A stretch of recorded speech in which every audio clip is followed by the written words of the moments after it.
LGBTQ, Labour Green begs the question. What type of government do you want? What do you prefer? A coalition government founded on a nonsensical far-left woke divisive ideology and diversity? Or a traditional government with practical skills, ability, experience and merit? Seriously, why would anyone pick the current New Zealand Labour Party? The Labour Party. I'm not anti-Labour by any means. I have many family and friends who were Labour Party supporters, but not this current crowd, who have betrayed their supporters and the country. The previous Prime Minister, Jacinda Ardern, was clearly the worst New Zealand Prime Minister in living memory, but the current Prime Minister, Comrade Hipkins, believes just the opposite, that she is one of the greatest inspiration leaders of our time. That in itself should be a major warning signal for everyone. Listen to this.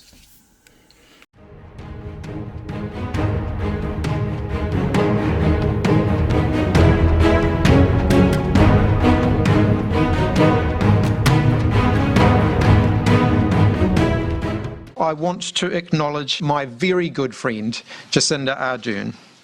She's been one of New Zealand's great Prime Ministers. Jacinda provided inspirational leadership and purposefully went about doing politics differently. What has the current failing Labour Party offered Kiwis over the past 5 to 6 years? I think by now everyone will have been subjected to Labour's never-ending failures, such as increasing crime, inflation, food prices, fuel costs, transport costs, interest rates, rents, mortgages, and a complete lack of empathy, caring and kindness towards normal, hard-working Kiwis.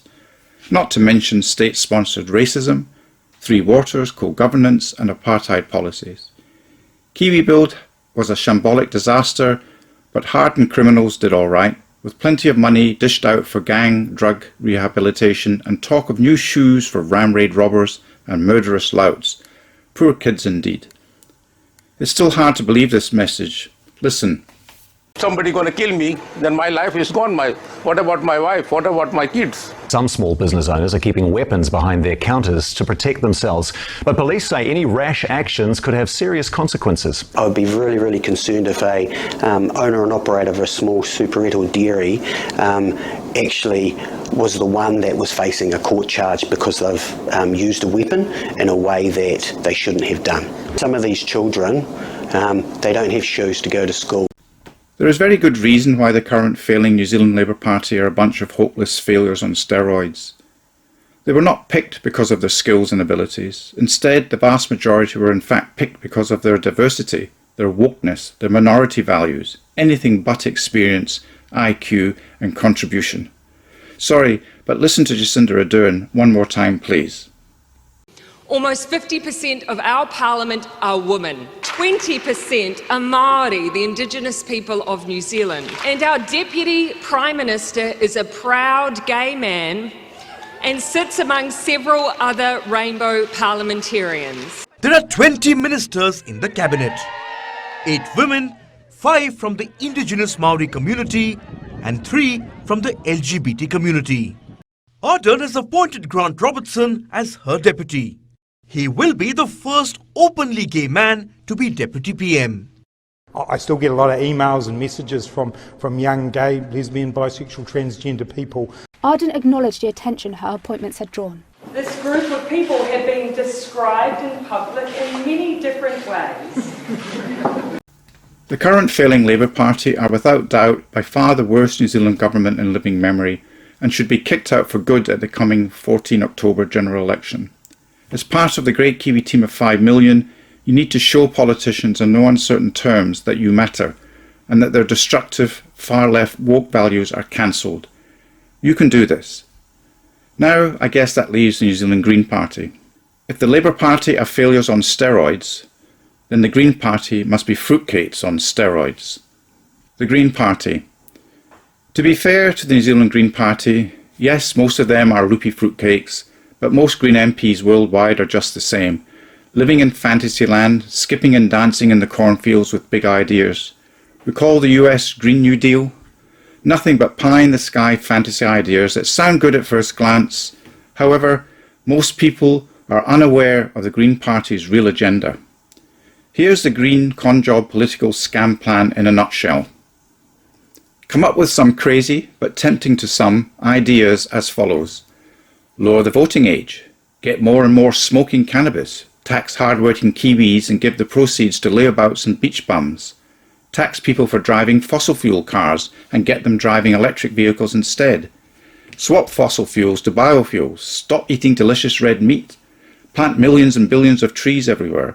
Fly in electric planes, sail in electric boats, and so on. Of course, these ideas will appeal to many people, especially those who are not particularly blessed with a decent IQ level. Some green ideas. We do have enough to go around, and the Green Party has a plan.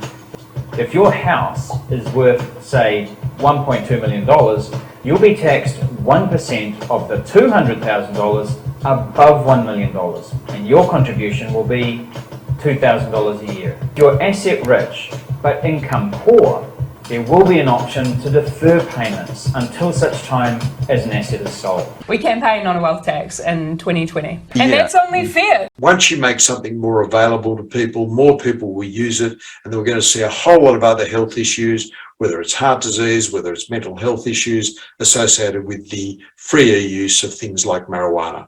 So we need to hear what you think. Please get involved in the conversation and share your thoughts. It's your decision now.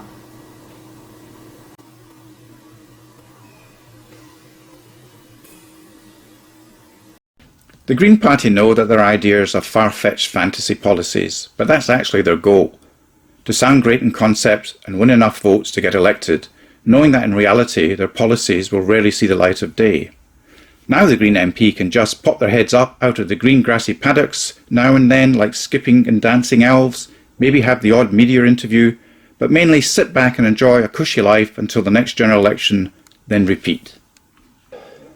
The goal of the Green Party is to simply sound believable and caring in order to win enough votes to get elected, then sit on a high-paying $150,000 a year upwards salary, plus expenses, plus travel, plus perks, plus pension, and not to have to work much for the next 3 years. They do need a lot of suckers to believe them, and sadly that happens. LGBTQ summary. If you want a low IQ diversified government, then a Labour-Green coalition is the perfect answer for you. But if not, I suggest you vote for other parties. Thank you for listening. WhangareiTim.